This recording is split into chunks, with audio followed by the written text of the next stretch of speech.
Again, brothers and sisters, if you're not using both testaments, it's a lost cause. We're telling you. Deuteronomy 6:4. Hear, O Israel. Now, brothers and sisters, I want you to look at those three words. Hear, O Israel. The Lord our God is one Lord. And thou shalt love the Lord thy God with all thy heart and with all thy soul and with all thy might. And these words which I command thee this day shall be in thine heart. And thou shalt teach them diligently unto thy children. And thou shalt talk of them when thou sittest in thine house, when thou walkest by the way, and when thou liest down, and when thou risest up. Now, this is the law. But interestingly, brothers and sisters, I want to go back up. Hear, O Israel, the Lord our God is one Lord. And thou shalt love the Lord thy God with all thy heart, with all thy soul, and with all thy might.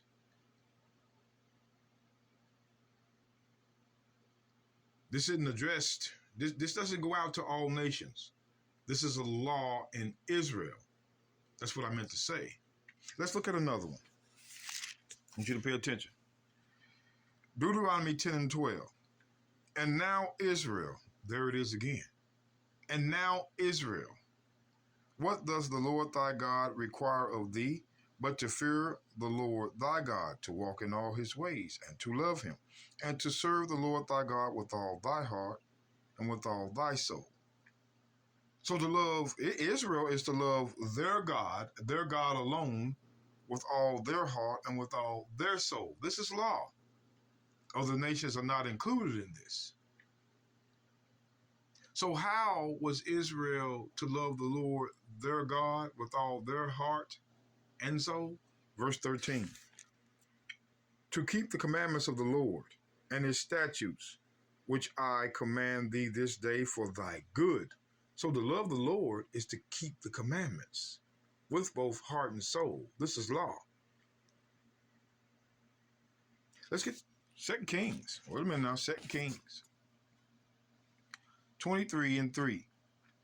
And the king stood by a pillar and made a covenant before the Lord, to walk after the Lord and to keep his commandments and his testimonies and his statutes with all their heart. Talking about Israel, with all their heart and with all their soul.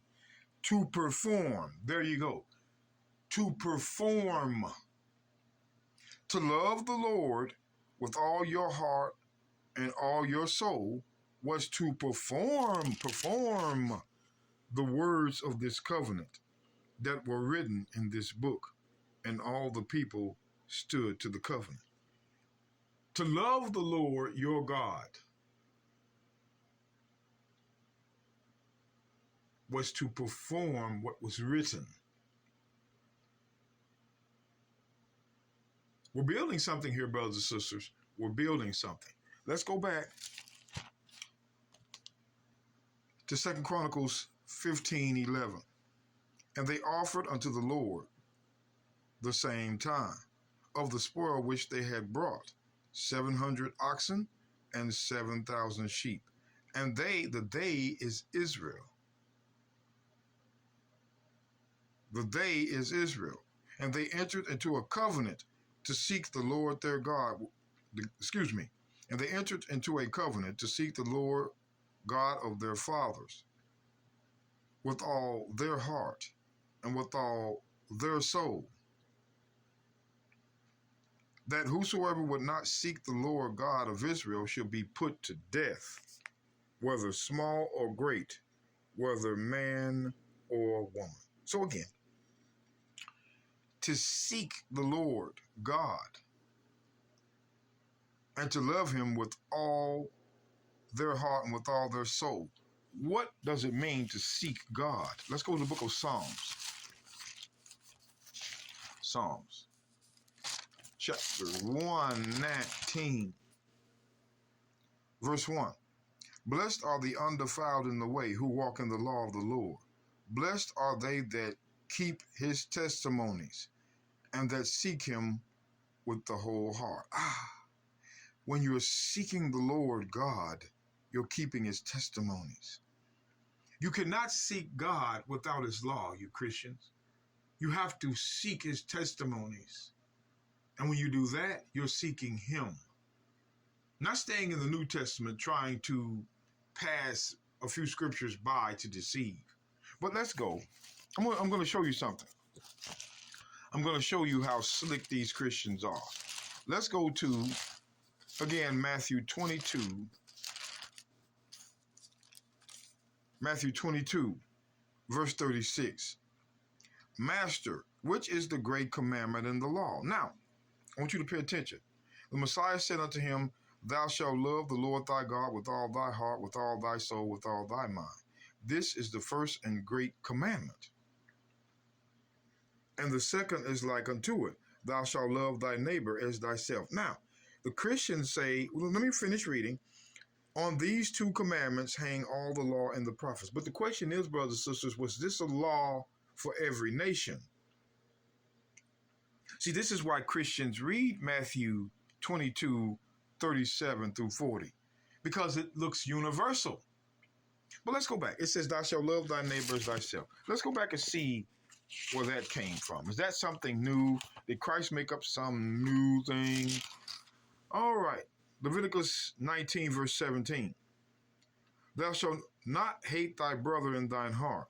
Thou shalt not in any wise rebuke thy neighbor, nor suffer sin upon him. Thou shalt not avenge nor bear any grudge against the children of thy people, but thou shalt love thy neighbor as thyself. I am the Lord. Looks like an old law to me, Christ mentioned in Matthew 22, verse 37. Christ went back to Leviticus on them. The Christians say, oh, the two commandments are the new commandments of Christ, the institution of Christ. We just read it out of the Old Testament. Thou shalt love thy neighbor as thyself, Leviticus 19, 18. They're not new. But let me show you why they won't read Mark's account. Pay attention. And if you have to go back and watch this again, do it. Here is the book of Mark, chapter 12, verse 28. This is what the Christians skip. They will not come here, but I'm going to let you know why. Mark 12, 28. And one of the scribes came, having heard them reasoning together, and perceiving that he had answered them well, asked of him, which is the first commandment of all? First commandment. And the Messiah answered him, the first of all the commandments is, Hear, O Israel. They're still for Israel. The Lord our God is one Lord. That's the same thing that was mentioned in Deuteronomy 6, verse 4. Christ went back to the law with this. Verse 29 again. And the Messiah. See, this lets you know they teach another Messiah and not the Messiah of the Bible. The Messiah said out of his own mouth, the first of all the commandments is, Hear, O Israel, like it says in Deuteronomy 6 and 4, Deuteronomy 10 and 12. Hear, O Israel, the Lord our God, because he's no other nation's God, but Israel's God. The Lord our God is one Lord, our God. So this is the law for Israel, and it's still a law for Israel, the Old Testament. And thou shalt love the Lord thy God with all thy heart, with all thy soul, with all thy mind, with all thy strength. This is the first commandment, which came with other commandments. And the second is like, namely this, thou shalt love thy neighbor as thyself. There is none other commandments greater than these. Commandments. See, brothers and sisters, Christ wasn't instituting anything new. He was giving the same old law from the Old Testament to who it was given to in the Old Testament, Israel. And judging by this, when he says the first of all the commandments is, Hear, O Israel, is still for Israel. The Lord our God, which means he's only the God of Israel, is one Lord over Israel. Nothing changed. This is why the Christians skip by Mark's account when it comes to the story about the two greatest commandments, so-called.